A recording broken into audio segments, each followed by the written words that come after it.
그리스도인들은 그 믿음이 그 사람을 만들어 갑니다. 그래서 그리스도인의 삶은 그리스도를 믿는 믿음 안에서 이루어지는 삶을 살게 되어 있습니다.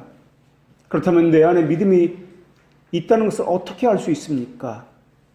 내가 과연 부름을 받은 것이 맞습니까? 내가 과연 하나님의 자녀인 것이 무엇으로 알 수 있단 말입니까? 그것은 두 가지 것으로 알 수 있습니다. 사실 편의상 두 가지 것으로 나누었지만 이것은 한 가지입니다.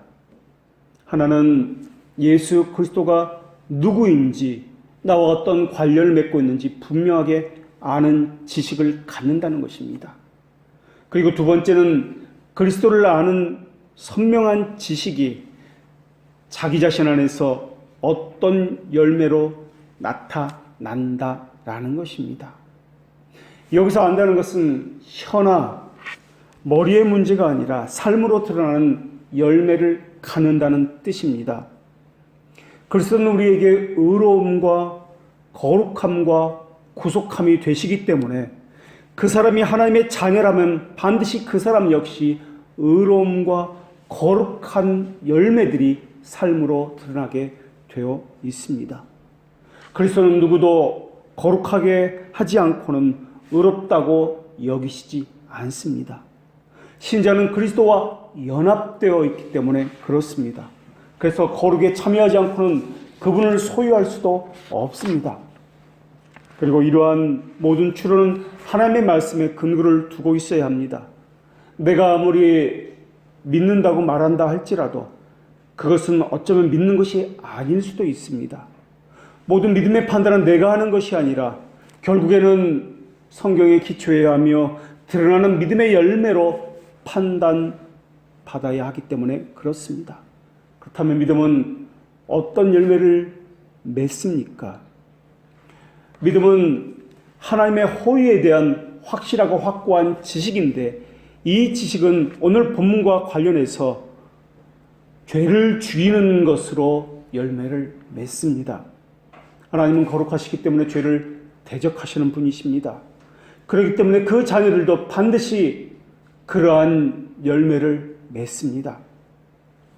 사실 죄를 죽이는 것은 너무나 어렵습니다. 그러나 죄를 죽이는 일을 하고 있다는 것은 구원받은 믿음을 가졌다는 뜻이기도 합니다. 반대로 구원받지 못한 이들은 죄를 죽이는 일을 하지 않습니다. 그렇게 힘든 걸 왜 합니까? 그저 몸이 시키는 대로 살면 되는 것 아닙니까? 하나님께서 많은 것을 주셨는데 그것을 누리면 되는 것 아닙니까? 그러나 죄를 죽인다는 것은 그리스도인에게 있어서 선택이 아니라 필수입니다. 더군다나 모든 영역에서 내 안에 있는 마음의 부패와 싸워야 하기 때문에 부패와 싸우지 않아도 되는 시간이나 장소가 없다는 것을 그들은 분명하게 알고 있습니다. 우리 안에서 일어나는 마음의 부패는 시간과 장소를 가리지 않고 일어나기 때문에 그렇습니다. 우리 안에서 일어나는 부패는 우리가 가장 선한 일을 하고 있다고 생각하는 그때에도 이 부패함이 일어나고 있다라는 것입니다. 더군다나 신자에게 있어서 가장 큰 원수는 마귀입니다. 마귀는 우리 안에 부패함이 있다는 것을 잘 알고 있으며 그것을 가지고 계속해서 유혹을 하고 있습니다.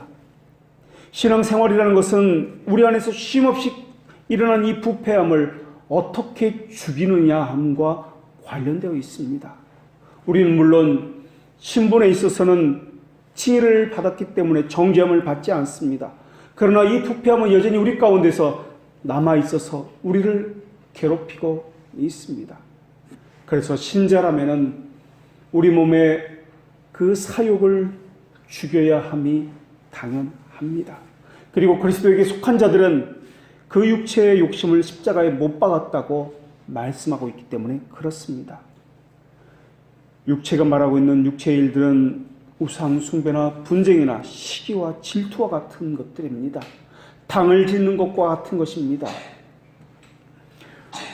또 몸의 외적인 도덕적인 행위도 그러하지만은 마음가짐과 마음에 담긴 하나님을 향한 자세도 그러합니다.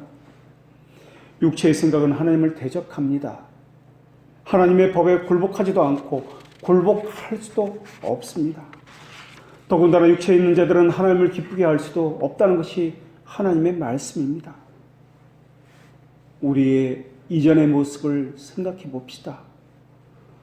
우리의 이전의 모습은 경건과는 거리가 먼 삶을 살았습니다. 늘 그렇듯이 육체가 행하는 대로, 원하는 대로 행했습니다. 하나님을 대적하며 살았던 모습, 그것이 우리의 옛 모습입니다. 육체대로 행했고 하나님 말씀에 순종하지도 않았습니다. 죄의 질병에 사로잡혀 있다는 것을 인정하는 것조차 싫어했습니다. 남들도 다 그렇게 사는데 뭘, 내 안에 문제가 있다는 것을 알지도 못했고 다른 사람이나 오히려 세상 가운데 문제가 있다라고 생각해서 그 손가락을 나를 향하여 있지 않고 다른 사람을 향하여 있었던 것이 우리의 모습이었습니다. 나를 온전케 할 선한 의원이 있다는 것도 거부했습니다. 하나님의 지혜가 아니라 우리의 생각과 우리의 지혜를 더 신뢰했습니다. 심지어 하나님을 알기 시작했을 그때에도 왜 하나님은 내가 원하는 하나님이 되지 못하느냐고 그렇게 원망했습니다. 우리는 하나님께 내가 생각하는 것을 이루어달라고 요구했습니다. 하나님마저 내가 생각하는 대로 움직여달라고 그렇게 요구했습니다. 그렇게 움직이지 않는 하나님에 대해서는 하나님됨을 부정했습니다. 믿음이 없이는 하나님을 기쁘게 할 수 없는데도 불구하고 우리의 육체는 그 어느 것 하나 믿음으로 행한 것이 없었습니다. 그저 죄를 먹고 허탄한 마음에 현혹되어서 자기 영혼을 구원하지 못하면서도 나의 오른손에는 진리와 공의가 있다라고 생각했습니다. 그 진리와 내 오른손에 있는 공의를 가지고 하나님 판단했고 사람들을 또한 정죄했고 심판했습니다. 그러면서도 자신의 손에 심정에 거짓이 가득 차 있다는 것을 알지도 못했습니다. 그들은 자기를 위하여 백향목을 베었으며 디리사 나무와 상수리 나무를 취했습니다. 그들은 숲의 나무들 가운데 자기를 위하여 한 나무를 정했고 그곳에 나무를 또한 심어왔습니다. 그 나무를 가지고 자기 몸을 덮여왔고 불을 피워서 떡을 굽고 먹기도 해왔습니다. 그리고 자신을 위해서 그 나무를 베어서 신상을 만들어 경배해왔고 그것을 하나님이라 부르면서 자기를 위하여 그 앞에 엎드려지기도 하였습니다. 이것이 바로 이사야 선지자가 이스라엘 백성들에게 책망했던 내용들이었습니다. 그러나 하나님의 부르심은 거룩한 부르심이었고 살아계신 하나님을 섬기하는 부르심이었습니다. 그래서 우리를 불러주셨습니다. 물론 어렵게 여겨지는 것은 행위의 공로에 의해서가 아니라 그리스도의 공로를 믿음으로 붙잡음으로써 가능한 일입니다.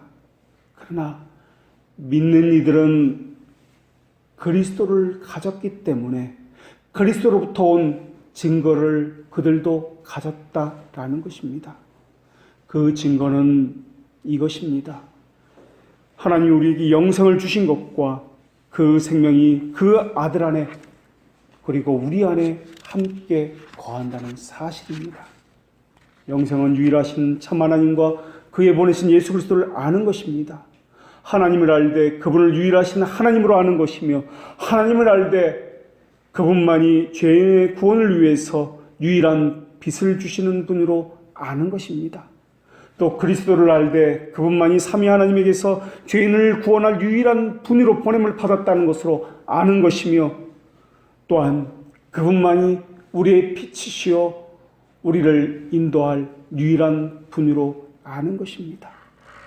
그래서 그리스도를 아는 지식이 첫째입니다. 그리스도를 아는 지식이 없이는 하나님을 찬양한다는 것도 그 모든 섬김도 가증한 것이 될 것입니다.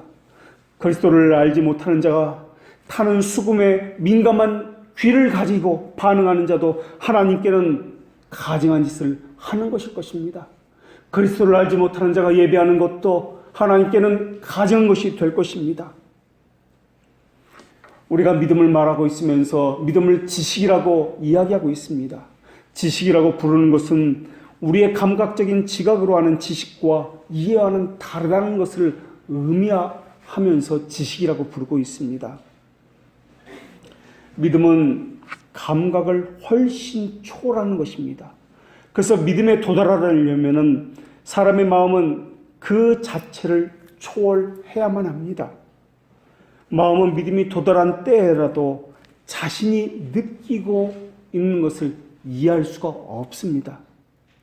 그러나 이해하지 못하는 것을 믿고 있을 때 그것이 확실하기 때문에 자기가 가진 그 자체의 능력으로는 어떤 것을 지각할 때보다도 더 많은 것을 이해할 수 있습니다. 그래서 믿음을 어떤 부분에서는 인식이다라고 성경은 말씀하고 있습니다. 내가 이해할 수 있는 이성의 능력으로보다 더 많은 것을 이해하고 있기 때문에 이 믿음을 인식이다라고 하는 것입니다. 그러면서 하나님은 자신들이 하나님의 자녀들이 자신이 하나님의 자녀인 것을 안다라고 말씀해 주셨습니다. 신자들은 인간의 합리적인 논증에 의해서 가르침을 받지 않습니다. 오히려 하나님의 진리에 의해서 그들이 가진 이해가 더 강화되고 믿음이 더 강화되는 것입니다. 그런 의미에서 하나님은 우리가 믿음으로 행하고 보는 것으로 하지 아니함이로다 라고 말씀해 주셨습니다. 믿음의 지식은 이해가 아니고 확신이기 때문에 그렇습니다. 어떤 사람들은 이렇게 말합니다. 내가 이해되면 믿겠다. 그러나 그들이 말하는 것은 믿음이 아닙니다. 나를 제발 좀 이해시켜 달라. 그러면 나는 믿겠다. 이건 역시 잘못된 것입니다. 왜냐하면 믿음은 이해가 아니라 확신이기 때문에 그렇습니다. 이러한 믿음의 지식에 의해서 각선된 영혼은 죄에 대해서 신령한 자각을 갖게 됩니다. 자신의 영적 상태가 어떤 것인지 알게 되고 거기서부터 비롯되는 두 가지 것을 사모하게 됩니다. 믿음의 지식에 의해서 각성된 영혼은 하나는 하나님께서 영광 받으시기를 간절히 사모하게 되어 있습니다. 오직 하나님께서만 영광 받으시기를 간절히 사모하는 것이 나타납니다.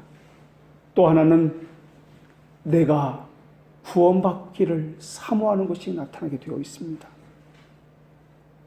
이 사모함은 소망에서 나타나는 것입니다. 하나님을 아는 지식에서 비롯된 것이기 때문에 이 소망과 하나님을 아는 지식은 뗄래야 뗄 수가 없습니다. 그리고 이것은 믿음에서 기인하는 것입니다. 소망이 없는 믿음은 거짓 믿음이기 때문에 그렇습니다. 소망이 우리 안에 있기 때문에 참고 견디는 것입니다. 무조건 버티고 견뎌내는 것, 이것은 믿음이 아닙니다. 소망이 있기 때문에, 언약이 있기 때문에 그것을 바라보면서 참고 견딜 수 있는 힘을 거기서 얻기 때문에 그렇습니다. 믿음이라는 것은 내 안에서 나오는 것이 아닙니다. 참는다는 것은 내 안에서 나오는 것이 아닙니다. 하나님으로부터 부어지는 것이며 하나님의 언약으로부터 비롯되는 것입니다. 그래서 그 소망이 있기 때문에 참고 인내하며 견딜 수 있는 것입니다. 신령한 믿과 그리스도를 아는 지식을 받은 사람들은 하나님께서 영광을 받지 않는 방식으로는 결단코 구원받지 못한다는 사실도 잘 알고 있습니다. 만약에 하나님께서 영광을 받지 않는 방법으로 우리가 구원을 받게 된다면 하나님을 거짓말하는 자로 만들기 때문에 그렇습니다. 하나님께서는 우리에게 말씀이 너의 입에 가까워서 너의 입에 있으며 너의 마음에 있다라고 말씀해 주셨습니다. 우리 마음에 있고 우리의 입에 있다라는 것입니다. 하나님의 진리의 말씀이 말입니다. 이 말씀은 육체의 더러운 것을 완전히 제하여 버림은 물론 아닙니다. 그러나 이 말씀은 오직 선한 양심이 하나님을 향하여 찾아가도록 만들고 있습니다.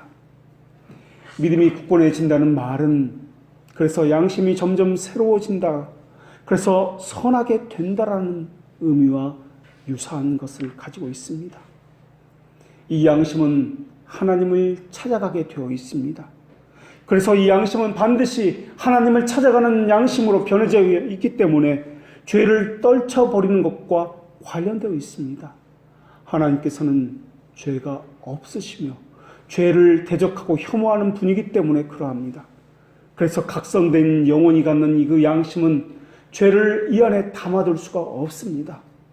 그래서 하나님의 영광이 내 안에서 드러나기를 사모한다는 이 말은 죄가 내 안에서 제거된다는 말과 동일한 것입니다. 그리고 하나님의 영광이 드러난다는 것은 내가 구원받는다는 것과 또한 밀접한 연관을 맺고 있습니다. 그래서 하나님의 영광이 내게서 드러난다는 것과 내가 구원받는다는 것이 동시에 함께 가는 것입니다.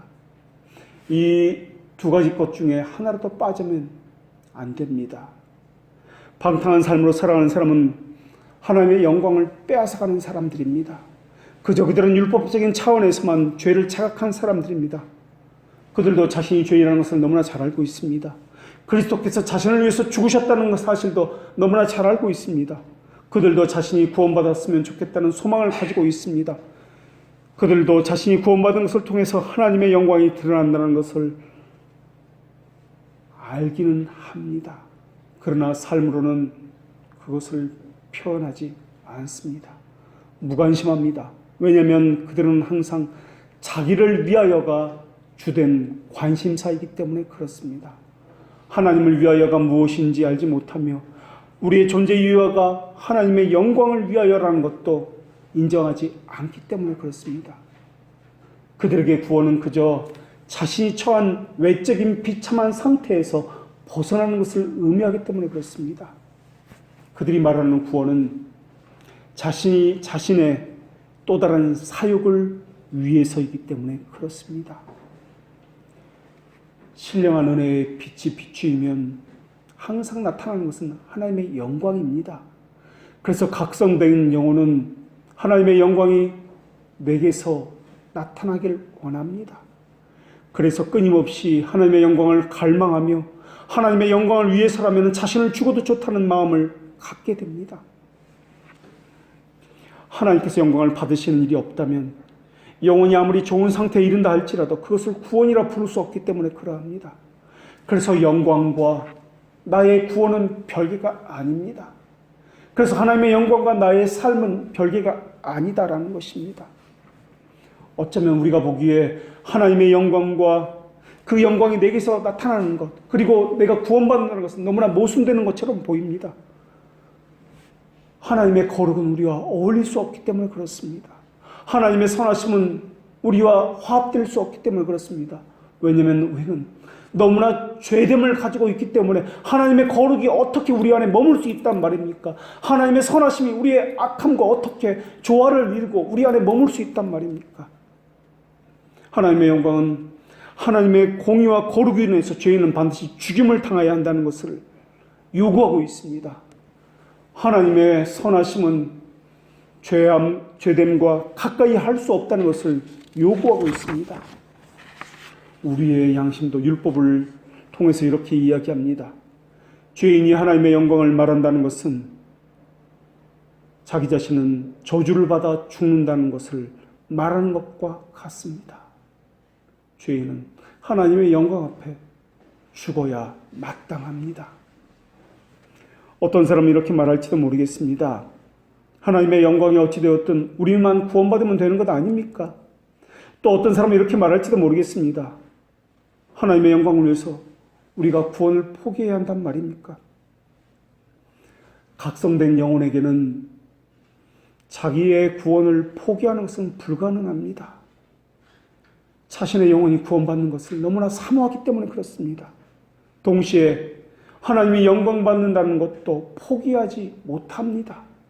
하나님의 영광이 드러나는 것, 그리고 나도 구원받는 것, 이것은 각성된 영혼에게 동시에 일어나는 것이기 때문에 그렇습니다. 그러면 어떻게 해야 이 두 가지 것이 만족된단 말입니까? 그저 칭의를 받는다는 것만으로 하나님의 영광이 만족된다고 생각하십니까? 아니면 탕자가 아버지의 품에 있기 때문에 더럽고 추악한 냄새나는 옷을 입고 살아도 된다라고 여러분은 생각하신단 말입니까?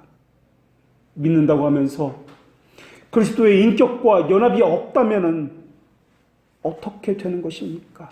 그것도 믿는다고 말할 수 있는 것입니까? 거짓 믿음을 가진 사람들은 자기를 위하여 그리스도를 구합니다. 달콤함을 맛보고 달콤한 것을 하나님 앞에 구합니다. 그것을 얻기 위해서 하나님을 의존합니다. 그리스도와 인격적인 연합과 그분을 닮아가는 것은 그들은 원치 않습니다. 선물을 받으면 그 선물을 즐거워합니다. 그러나 그 선물을 보낸 분은 잊어버립니다.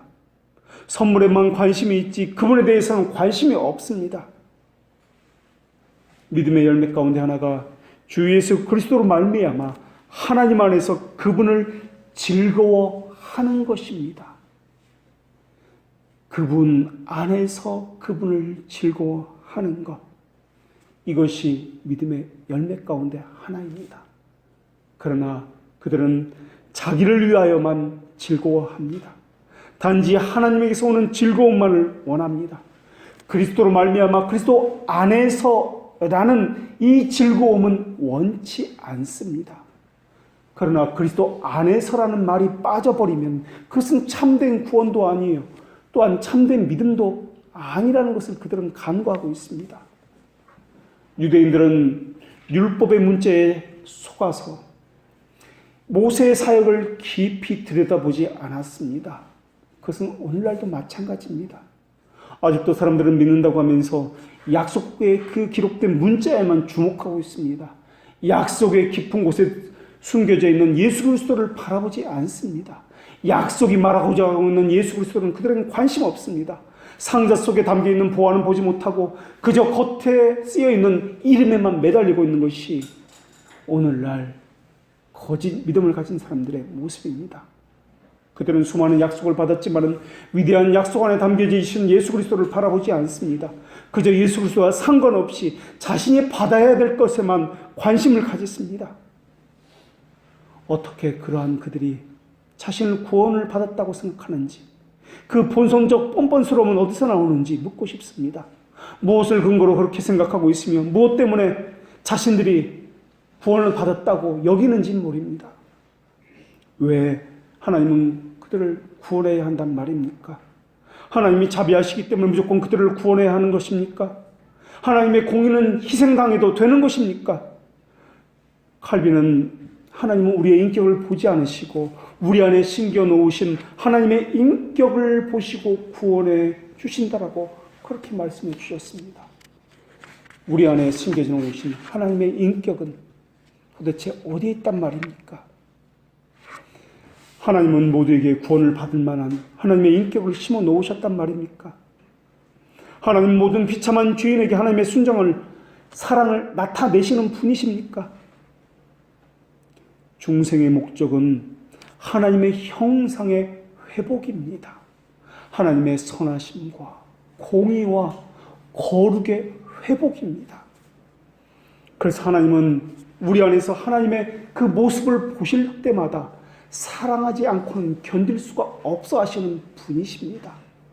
우리 안에 있는 죄악을 보고 기뻐서 견딜 수 없어 하시는 분이 아니라 하나님의 그 성품인 공의와 거룩을, 선하심을 보고 우리 안에 있는 그것을 보시고 기뻐하시는 분이 하나님이시다라는 것입니다. 그래서 경건한 자의 선행은 늘 불안하지만은 그리스도 안에서 그 선함이 하나님 앞에 수용되는 것입니다. 그러나 이 모든 것은, 이것은 모두에게 있는 것이 아니다라는 것입니다. 믿음이 있다는 것은 증거로서 나타납니다.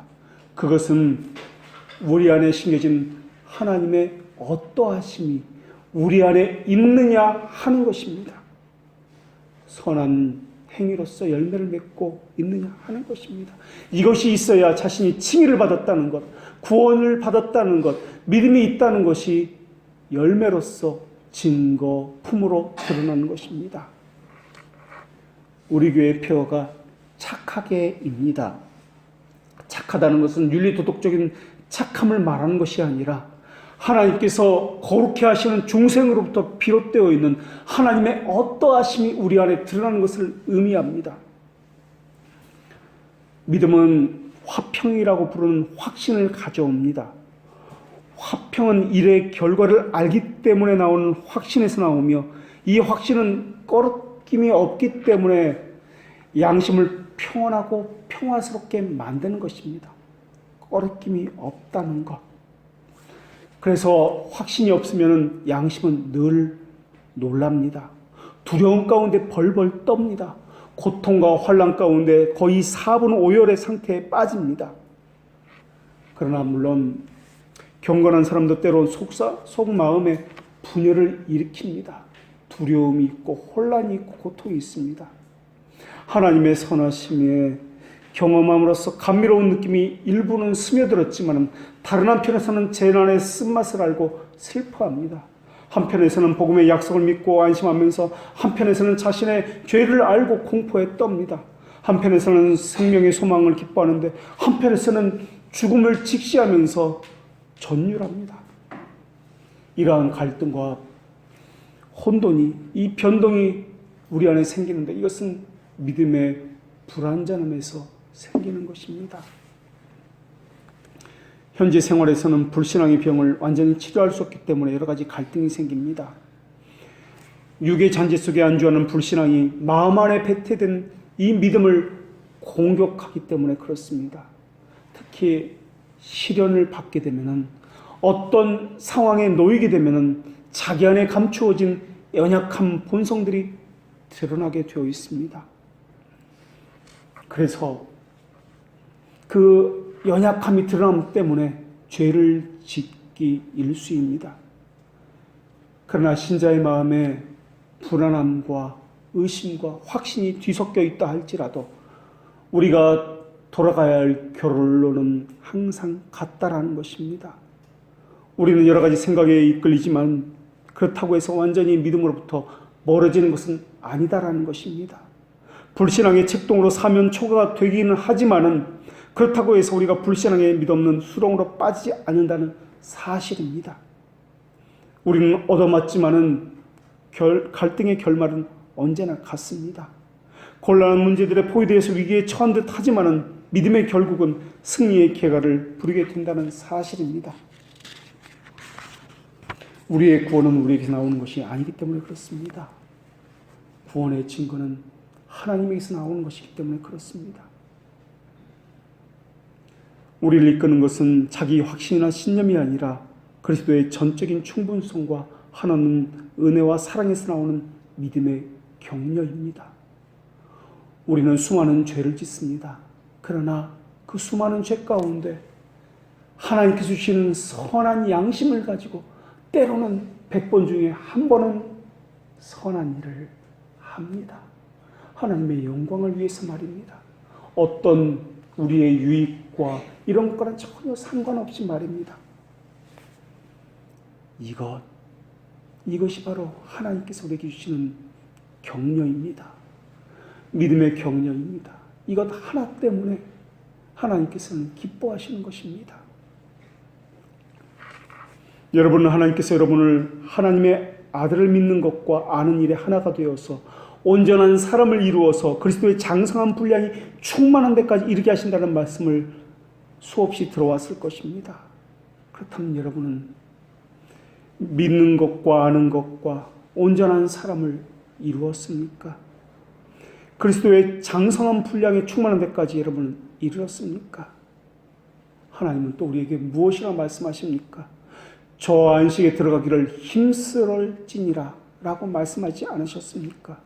힘써야 한다는 것은 우리는 반드시 노력해야 한다는 것입니다. 우리 안에 심어놓으신 하나님의 형상과 거룩한 그 공의를 보실 때마다 하나님께서 그것이 기쁨이 된다는 것을 우리에게 늘 알려주십니다. 그것을 위해서, 그 언약을 위해서 하나님께서는 그 자녀에게도 올바름과 거룩의 삶을 요구하고 계신다는 것입니다. 그래서 하나님과 언약을 맺은 사람은 자신에게 주어지는 의무를 지키기를 힘씁니다. 하나님을 섬기고 하나님과 교제하기 위해서라도 하나님께서 우리에게 순결한 삶을 요구하십니다.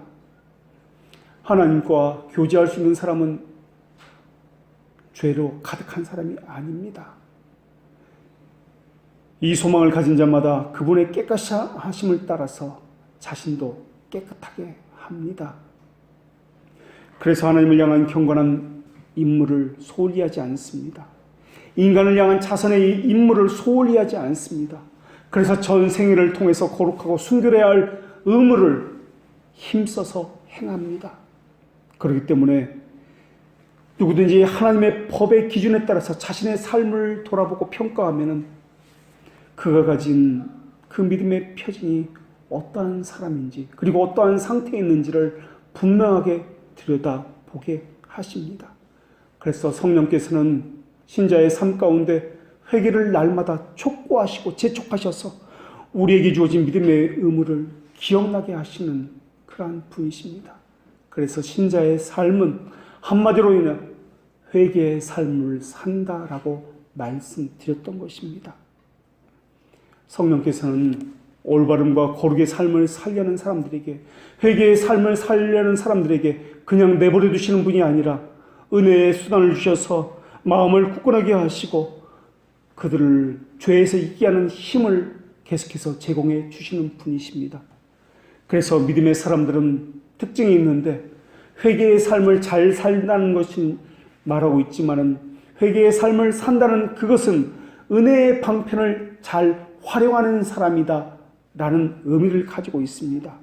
먹든지 마시든지 생각하는 것이든지 말하는 것이든지 누구를 만나든지 하나님의 영광을 위해서 하는 사람들입니다. 하나님의 영광을 위해서 한다는 것은 하나님의 거룩이 훼손되는 말이나 생각을 하지 않는다는 것이며 그런 하나님을 대적하는 지식이 내 안에 있다면 그것을 부여잡고 기도하면서 진리의 말씀으로 내가 정결케 되기를 사모하는 것이 내게서 이루어진다는 것을 의미합니다. 그렇다면 묻겠습니다. 여러분은 왜 넘어지고 흔들리고 연약함을 날마다 드러내고 있는 것입니까? 외부에서 주어지는 시험과 유혹이 크기 때문에 그렇습니까? 양심의 동요가 크게 일어난 이유는 무엇 때문에 그렇습니까? 왜 날마다 넘어지고 쓰러지는 것입니까? 우리의 양심이 연약하기 때문에 그렇습니까? 그렇지 않습니다. 하나님께서 주신 은혜의 수단들을 사용하지 않는 게으름 때문에 그렇습니다. 좀 더 엄밀하게 말하면 하나님과 가까이 가기 싫기 때문에 하나님과 함께함이 양심에 너무나 불편하기 때문에 그러합니다. 물론 사람들은 자신을 향한 하나님의 은혜를 인정하면서도 자기에게 자주 임하는 불안으로 인해서 시련을 받기도 하고 아주 사소한 일에 극심한 공포에 흔들린 일도 비일비재합니다. 사실 아무것도 아닌 것을 가지고 가족과 갈등을 일으키기도 하고 친구와 다툼을 일으키기도 하고 또한 주위 사람들과 하나가 되지 못하는 그러한 일도 일어나기도 합니다. 그럴 때마다 우리는 생각하기를 내가 정말 믿는 사람인가? 그런 고민에 휩싸일 때가 너무나 많이 있습니다. 마음을 괴롭히는 시험은 너무나 강렬해서 믿음의 확실성과 조화되지 않는 것처럼 보이기도 합니다. 이렇게 흔들리지 않는 내 자신을 보면 이렇게 경건 생활하지 않는 내 자신을 보면 구원받지 못한 것은 아닌가 의심이 들기도 합니다. 우리는 어떻게 해야 합니까? 이럴 때 어떻게 하는 것이 맞는 것입니까? 다윗은 자신의 마음이 항상 불안했다는 탄식을 무수히 고백했습니다. 거기다가 감정의 불안감 때문에 자신의 영혼을 향해서 신랄하게 비난했음을 시편 기록을 통해서 볼 수가 있습니다. 내 영혼아 어찌하여 내가 낭망하는가? 어찌하여 내 속에서 불안하여 하는고? 놀라며 당황했습니다. 놀라며 당황했다는 것은 불신앙의 명백한 징조입니다. 하나님에게 버림을 받았다는 것과 다를 바가 없는 것입니다. 감정이 수시로 불안해하고 염려한다는 것은 믿음이 부족하다는 증거이기도 할 것입니다. 더군다나 다윗은 다른 구절에서는 너무나 불안하고 비참한 혼란이 있었기 때문에 자기 자신과 논쟁하고 심지어 하나님의 속성에까지 언쟁을 하기 시작합니다. 하나님께서 은혜를 베푸심을 잊었습니까? 주께서 영원히 나를 버리셨습니까? 다윗은 자신의 불신앙으로 인해서 고통받는 것을 고백할 뿐만 아니라 모든 투정에서 쓰러진 것 같이 모든 것을 잃어버렸다고 생각했습니다. 나는 구원받지 못한 것이 확실합니다. 내 모습을 보니까 하나님께서 나를 버리셨습니다. 한때 자신을 도와주던 손은 돌이켜서 이제는 자기를 멸망한다고 그렇게 다윗은 생각했습니다. 하나님이여, 내 하나님이 어찌하여 나를 버리시나이까? 어찌 나를 멀리하여 돕지 아니하시나이까? 내 신음소리를 어찌하여 듣지 아니하시나이까? 이것이 다윗의 고백이었습니다. 여러분도 그렇게 신음소리를 낼 때가 있습니다. 왜 자꾸 넘어지는가? 왜 자꾸 내게 이런 모습을 보인단 말인가? 이러고도 나는 과연 하나님의 자녀라 할 수 있단 말인가? 거기다가 내가 이렇게 넘어지고 똑같은 죄를 반복해 짓고 있는데 왜 하나님은 이렇게 나를 이 죄에서 건져주지 않으신단 말인가? 그렇게 하나님께 하소연해 보기도 했고 하나님이 너무 야속했고 또한 원망한 적도 수없이 있을 것입니다. 한때는 이 죄를 이겨버리려고 수없이 노력과 결심도 했을 것입니다. 다윗도 그러했습니다. 그런데 다윗은 이러한 약점을, 그 불안을 느끼는 것으로 끝내는 것이 아니라 그 결점을 고치려고 끊임없이, 그리고 또 끊임없이, 그리고 마음을 다해서 노력했습니다. 너는 여호와를 바라고 바랄지어다. 강하고 담대하여 여호와를 바랄지어다. 그러나 여러분 가운데 어떤 사람은 그런 마음만 가졌을 뿐 거기서 그쳤을 것입니다. 하나님께 드려라는 말씀에 따라서 지속적으로 드리려고 한 것이 아니라 어쩌다 한 번 마음이 통하면은 그때 한 번 하고 말았을 것입니다. 그러나 신자는 무거운 시험에 눌릴 때 그냥 그러려니 하는 것이 아니라 거의 뭉개질 정도로 자신이 억눌린다 할지라도 끊임없이, 그리고 끊임없이 일어서려고 노력하는 사람입니다. 어쩌다 한번 드린 것이 아니라 하나님께 늘 쓰시도록 내어드려라. 이것이 오늘 본문의 말씀이기 때문에 그렇습니다. 일체의 권리가 그분에게 있는 것, 그것이 오늘 본문에서 말씀하고 있는 드리라라는 뜻입니다. 내 것이 아니기에 그분이 사용할 수 있도록 내어드려야 한다라는 것입니다. 거기에는 자기를 부인하는 어려움과 고통이 없는 것은 아닙니다.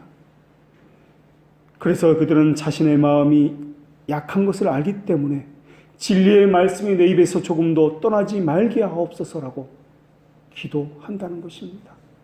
그래서 하나님의 말씀이 꿀송이와 같이 달다라는 것이 다윗의 고백이었습니다.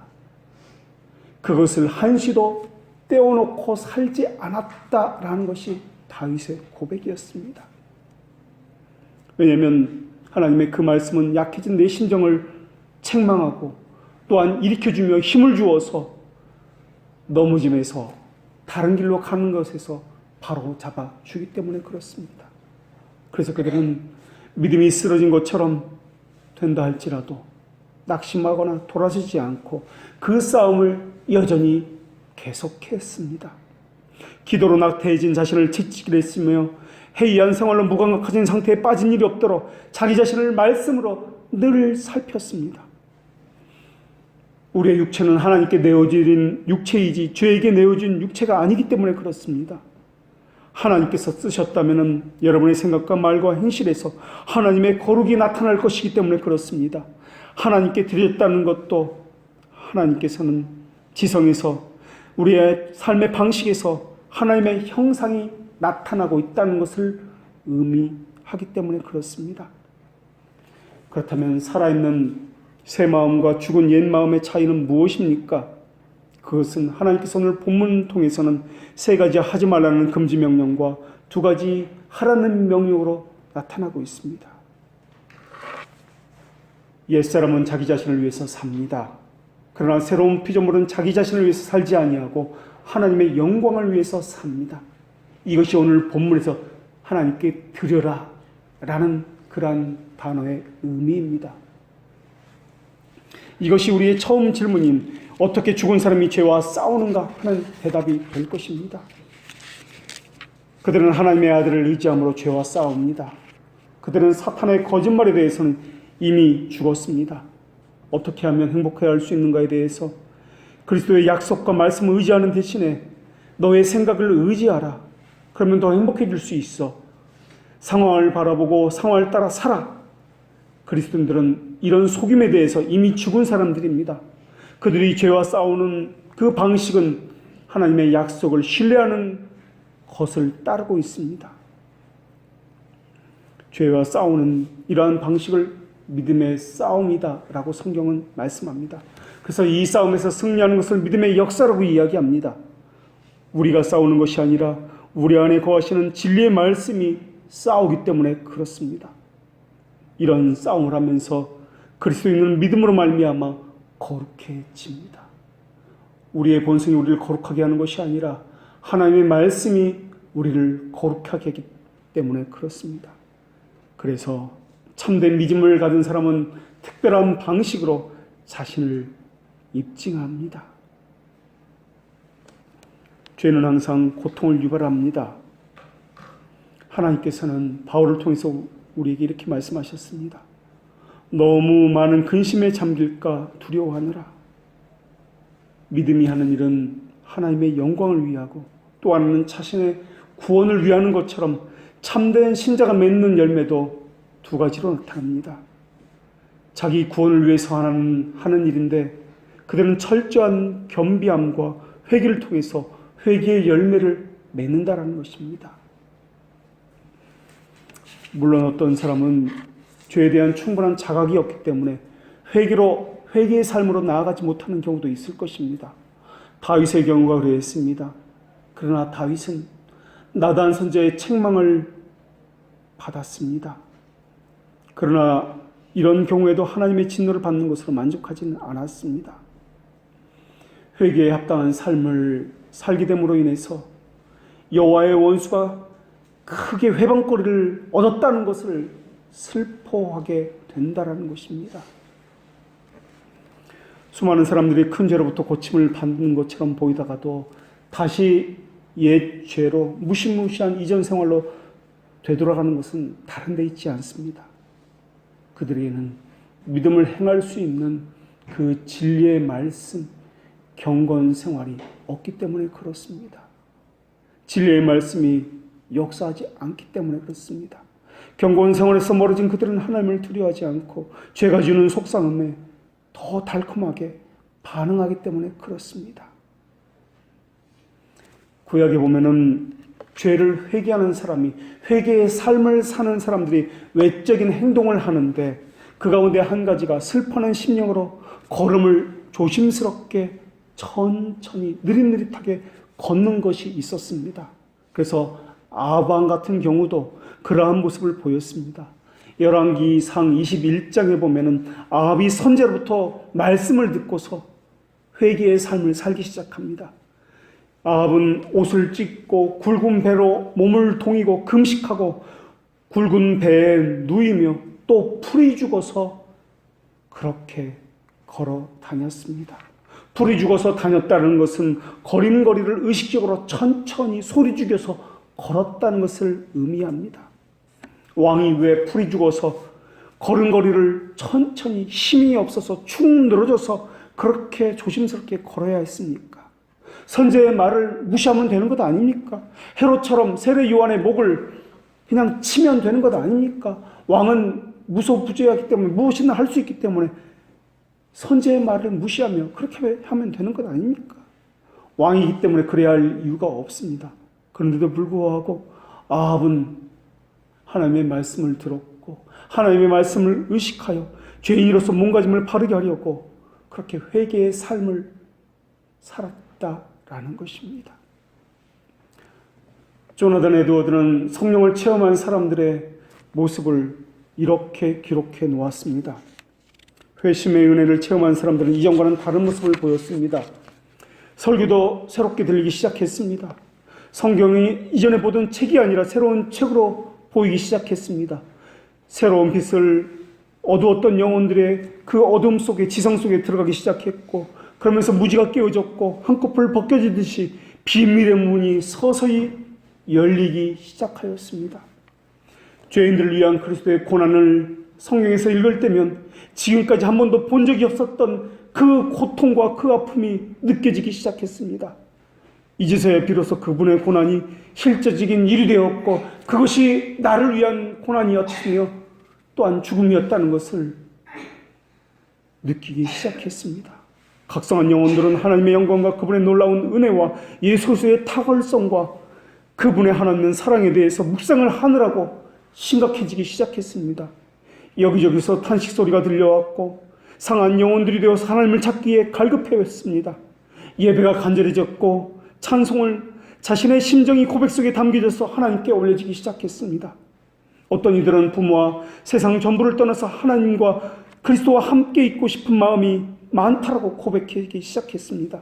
어떤 이들은 가련했고 비참하며 무가치한 존재들을 위해서 그리스도의 희생적 사랑에 대해서 압도당하기 시작했습니다. 몸을 가를 수 없을 정도가 되기 시작했습니다. 그들의 과거는 모두가 냉정한 사람들이었습니다. 하나님 앞에서도 냉정했고 예배에서도 냉정했던 사람들이었고 교회를 형식적으로 섬겼던 사람들이었고 교회를 사랑하지도 않았고 그저 형식으로만 모든 것을 행했던 바리새인과 같은 자들이었습니다. 그런데 지금은 그들에게서는 어디서도 교만한 모습을 찾아볼 수가 없었습니다. 오히려 온유와 겸손함과 또한 회개의 삶, 상한 영혼의 삶으로 충만하여서 자기보다 남을 낮게 여기기 시작하였습니다. 그들은 하나님 앞에 바짝 엎드려 재 속에 처하고 싶어 했습니다. 그들은 이 진토 속에서 낮아져서 자신을 비웠습니다. 그러나 그들은 그 어떤 것에도 비교할 수 없는 그 기쁨을 자신의 낮아짐에서 찾기 시작했습니다. 하나님 앞에서 자신을 완전히 소멸하게 되었을 때 그들은 만족스러운 안식을 경험하기 시작했습니다. 그들이 성경만큼 즐거웠던 책은 그 이전에도 그 이후에도 없었습니다. 그들의 하루 일과는 온통 하나님의 말씀과 함께 했으며 또한 성경을 읽는 것을 먹는 것보다 자는 것보다 더 우선시했으며 그 무엇보다도 하나님을 가까이 하는 것보다 우선시한 것은 없었습니다. 하나님과 만나는 시간보다 귀히 여김을 받는 시간은 없었습니다. 예배당만큼 사람들이 원하는 장소도 없었습니다. 모이기를 힘썼고 서로에 대한 사랑으로 놀라운 연합을 이루었습니다. 그들은 자신들에게 가장 불친절했던 사람들에 대해서 사랑과 긍휼의 마음을 가지기 시작했고 남에게 끼친 해악을 보상하고 고백하는 데 열심을 내기 시작했습니다. 회심한 자들은 다른 영혼의 회심에 대해서도 지극히 간절한 소원을 갖기 시작했습니다. 그들을 향해서 찾아다니기 시작했고 나의 원수로 할지라도 그들의 발 앞에 엎드려서 구원받기를 간절히 원했습니다. 차라리 내가 그들을 대신해서 죽으면 죽을지언정 그들이 나의 원수였는데도 불구하고 구원받기를 그렇게 사모하기 시작했던 것입니다. 그렇다면 여러분에게 묻겠습니다. 여러분의 삶은 누구의 것입니까? 여러분 자신의 것입니까? 하나님의 것입니까? 하나님께 드려진 삶을 여러분은 살고 있습니까? 아니면 여러분 자신을 위한 삶을 살고 있습니까? 여러분의 염려는 하나님의 나라와 그분의 의를 위한 염려입니까? 아니면 먹고 마시고 여러분 자신을 위한 삶의 염려입니까? 그리스도로 인한 영적 기쁨과 경건한 슬픔은 결코 모순되는 것이 아닙니다. 오히려 그 반대로 경건한 슬픔이 계속되지 않는다면 마음의 그리스도를 기뻐함을 계속 가질 수가 없습니다. 그래서 칭에 대해서 알고 있느냐고 묻는다는 것은 죄들의 용서에 대한 체험하여 알고 있느냐라고 묻는 것과 같습니다. 칭의를 받았다고 확신하는 사람은 자기를 위해서 살 수 없기 때문에 그러합니다. 어떻게 해야 죄의 소원에서 멀리하게 될 수 있습니까? 성령님의 조명을 바라고 하나님의 말씀을 가까이 하는 것 외에는 없습니다. 자신보다 영적으로 뛰어난 은사를 찾아가야 합니다. 넘어지지 않을 수는 없으나 넘어지면 하나님께 죄를 빌고 용서의 확신을 구해야 합니다. 용서의 확신을 구하는 것은 하나님의 사랑을 다시 구하는 것과 마찬가지입니다. 다시는 죄에 넘어지지 않기를 바라며 나를 넘어뜨려 엄습하는 죄의 세력을 누그렸다라고 기도해야 합니다. 사실은 죄가 강력하기 때문에 내가 넘어지기보다는 경건 생활이었기 때문에, 은혜의 수단이었기 때문에 내가 넘어진다는 것을 알아야 할 것입니다. 넘어지고 또 같은 자리에서 넘어진다는 것은 악에게 대응하는 은혜의 수단에 참여하지 않았다는 증거입니다. 의의 무기를 던져버렸다는 증거입니다. 어떻게 되겠지 막연하게 기대하는 것은 은혜의 수단에 참여하는 것과 다른 것입니다. 게으름을 피운다는 것, 경건 생활에 있어서 게으름을 피운다는 것은 죄를 먹고 마신다는 의미입니다. 그것은 반드시 죄에게 넘어진다는 것을 의미하는 것입니다. 죄를 지어도 기도해야 합니다. 죄를 지어도 더 열심히 사모하여 하나님을 아는 지식 더 가져야 합니다. 더군다나 하나님의 주권적인 행하심은 사람을 나태나 방종함으로 몰아가지 않습니다. 참된 신앙을 가진 사람은 하나님께서 미리 다 예정해 놓으셨으니까 우리는 아무것도 하지 않아도 되네라고 하지 않습니다. 엘리야는 비가 올 것을 약속을 받았으나 그 약속 때문에 기도를 하지 않은 것이 아니라 오히려 그 약속 때문에 더 열심을 내어 기도했습니다. 빗소리가 더 들려올 때 더 열심히 간절히 기도했습니다. 엘리야가 기도했기 때문에 비도 온 것이 아니라 하나님께서 약속해 주셨기 때문에 비를 내렸지만은 엘리야가 그 약속을 받고 하나님의 뜻이니까 이루어질 수밖에 없다라고 방종으로 나태한 것이 아니다라는 것입니다. 그 약속을 받았기 때문에 더 열심으로 기도한 것이 우리 신앙의 선배들이었습니다. 그래서 참된 신앙인은 하나님의 예정을 확신하면 더 긴장을 하고 더 열심을 내고 더 겸손히 옷깃을 여미면서 자신의 삶에 충실할 뿐만 아니라 더 열심히 하나님을 아는 지식을 사모하여 배우기를 힘썼고 더 열심히 기도했습니다. 이것이 하나님의 자녀의 특징이기 때문에 그렇습니다. 이게 택장을 받은 모습이며 성령께서 그 심정에 부어주는 하나님을 향한 열심과 간절함이기 때문에 그렇습니다. 한 번 구원은 영원한 구원이기 때문에 방종과 게으름으로 일삼는 자들은 어쩌면 구원받지 못한 이들이 분명할 것입니다. 하나님은 그 사람이 하나님의 약속의 자녀라면 오히려 경성하게 하고 눈물과 수고를 통반하게 하십니다. 그들에게서 나오는 노력과 의지 자체가 이미 구원을 약속받은 자에게 경험되어지는 거룩하게 빚어나는 하나님의 선하심의 결과이기 때문에 그렇습니다. 그들은 죄악된 생각이 들어올 때마다 은혜의 방편을 더욱 매진합니다. 자기 안에서 그것을 떨쳐버리려고 몸부림을 칩니다. 물론 때로는 넘어질 때도 있습니다. 그렇기 때문에 포기하는 것이 아니라 더더욱 말씀 생활을 합니다. 그저 생각으로 하지 않습니다. 언젠가 되겠지 막연하게 생각하지 않습니다. 어떤 신령한 목사님이 어떤 계기를 통해서 언젠가는 나를 강권하게 붙잡아서 은혜를 부어주시겠지라고 생각하지 않습니다. 오라 나는 공고한 자로다. 이 사망의 몸에서 나를 누가 건져내랴. 탄식을 하며 말씀을 가까이 합니다. 하나님께서 나를 버릴지라도 나는 하나님을 버릴 수 없습니다라고 하나님께 간구합니다. 시험이 우리에게 공포와 두려움을 안겨줄 때 그분의 약속을 바라봅니다. 사탄의 위협을 오히려 더 두려워하고 상황이 주는 위협을 더 두려워한다면 그것은 하나님의 권능과 영광을 손상시키는 것이기 때문에 그렇습니다. 믿는 자의 결국은 승리입니다. 우리는 그것을 잘 알고 있습니다. 우리는 넘어지나 승리할 것입니다.